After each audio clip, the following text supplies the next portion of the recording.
Generación decapitada.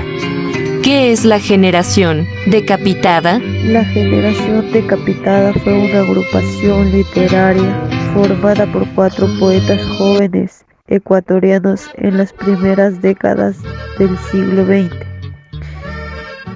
¿Quiénes conforman la Generación Decapitada? Los hombres que conformaban la Generación Decapitada fueron los quiteños Humberto Fierro y Arturo Borja, los gualequileños Ernesto Novoa y Camaño, y Marado Ángel Silva. Como parte de las ironías de la vida, el bautizo de la agrupación fue años después de sus muertes. ¿Por qué se le denomina generación decapitada? Se les conoció como la generación decapitada por el hecho de que estos poetas murieron a muy temprana edad. Silva a los 21 años, Borja a los 20 años, Fierro a los 39 años, Novoa a los 38 años.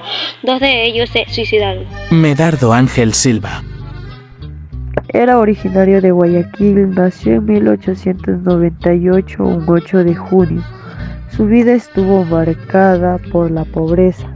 Esto generó un sentimiento propio de rechazo y aprobio, a pesar de poseer un talento inmenso para las letras. Por dificultades económicas debió abandonar sus estudios en el Colegio Vicente Rocafuerte. Esto no impidió que siguiera escribiendo y que su poesía, a tan temprana edad, fuera reconocida a nivel nacional e internacional. Para ayudarse y colaborar con la familia, entró a trabajar a una imprenta. Estar trabajando allí le facilitó en 1918 la publicación de su primer y único libro de poemas, El árbol del bien y del mal. Un año después de publicar su libro, el poeta tomó la cruenta decisión de acabar con su vida en frente de su amada. Según cuentan, era un amor no correspondido. Su poesía era marcada por un aire melancólico y con una sabiduría que no correspondía con su edad. Un poema de Medardo Ángel Silva. Se va con algo mío. Se va con algo mío la tarde que se aleja. Mi dolor de vivir es un dolor de amar. Y al son de la garúa, en la antigua calleja, me invade un infinito deseo de llorar. Que son cosas de niño, me dices. ¿Quién me diera tener una perenne inconsciencia infantil?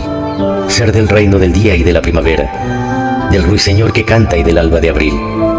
Ah, ser pueril, ser puro, ser canoro, ser suave, trino, perfume o canto, crepúsculo o aurora. Como la flor que aroma la vida y no lo sabe, como el astro que alumbra las noches y lo ignora. Arturo Borja. Arturo Borja, originario de Quito, nació en 1822. También tenía una posición acomodada, de esencia real. Fue uno de los más jóvenes en despedirse y morir. Su obra no es muy amplia, pero tiene un peso literario considerable. De hecho, fue el primero de los decapitados a mostrar claros rasgos modernistas en sus letras. Con marcadas tendencias depresivas en sus poemas y en su vida misma, fue inspirado también por los poetas malditos, a quienes leyó y siguió. Viajó a Europa con su padre por problemas de salud en un ojo. Allí tuvo contacto con las letras francesas. A la corta edad de 20 años se casó y luego se suicidó con una sobredosis de morfina. Después de su muerte se publica formalmente su poemetario La flauta de Onix y 6 poemas más. Vas lacrimae, Arturo Borja. La pena, la melancolía, la tarde siniestra y sombría, la lluvia implacable y sin fin, la pena, la melancolía, la vida tan gris y tan ruin, la vida, la vida, la vida, la negra miseria escondida, royéndonos sin compasión, y la pobre juventud perdida, que ha perdido hasta su corazón. ¿Por qué tengo, Señor, esta pena, siendo tan joven como soy? Y a cumplir lo que tu ley ordena, hasta lo que no tengo, lo doy.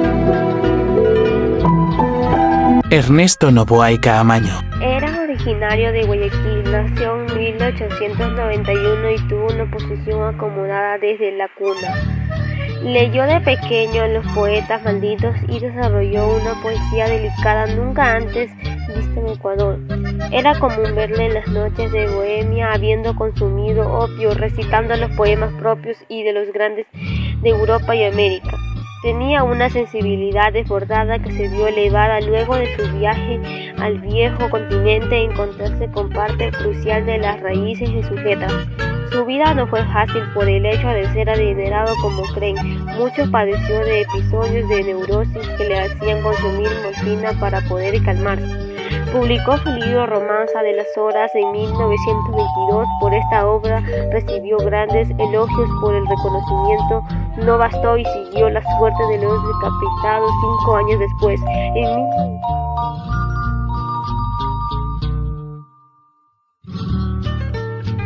Hay tardes en las que uno desearía embarcarse y partir sin rumbo cierto, y silenciosamente de algún puerto irse alejando mientras muere el día, emprender una larga travesía y perderse después de un desierto y misterioso mar no descubierto por ningún navegante todavía, aunque uno sepa que hasta los remotos confines de los piélagos ignotos le seguirá el cortejo de sus penas, y que al desvanecerse el espejismo desde las glaucas ondas del abismo le tentarán las últimas sirenas. Humberto Fierro. Humberto Fierro es originario de Quito. Nació en 1890 en el seno de una familia aristócrata ecuatoriana.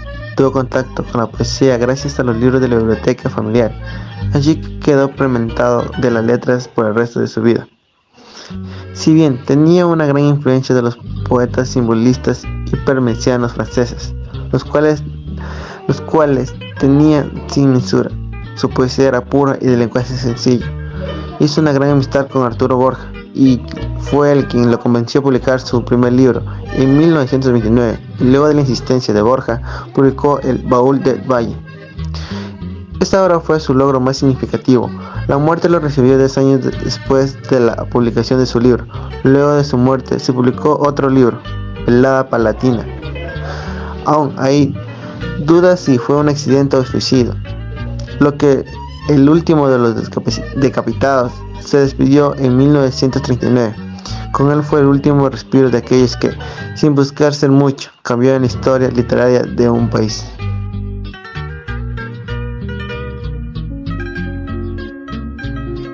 Se moría la tarde rosa de una primavera lejana, desmayándose temblorosa en los vidrios de mi ventana. Por mi alcoba cerrada, el huerto y la carretera tan larga, pasaba el minuto desierto con una lentitud amarga. Ya del sol no quedaba ni una mancha de oro en el infinito. Yo no he visto cosa ninguna más triste que ese azul marchito. Tanto tiempo, dije, hace tanto que decliné esta tarde mustia con un helado desencanto y arrumada de vieja angustia. Delante de los callejones bordados de ramas gentiles, al mirar mis desolaciones bajo mis canas infantiles. La sentimental pobreza de los que ni una flor cortamos porque fue hostil la maleza para la prisa que llevamos. De los romeros taciturnos que fuimos desdeñando todo, llenos de los cielos nocturnos que mienten astros en el lodo. Caminos tiene el alma, fuimos quizás en busca de un remedio.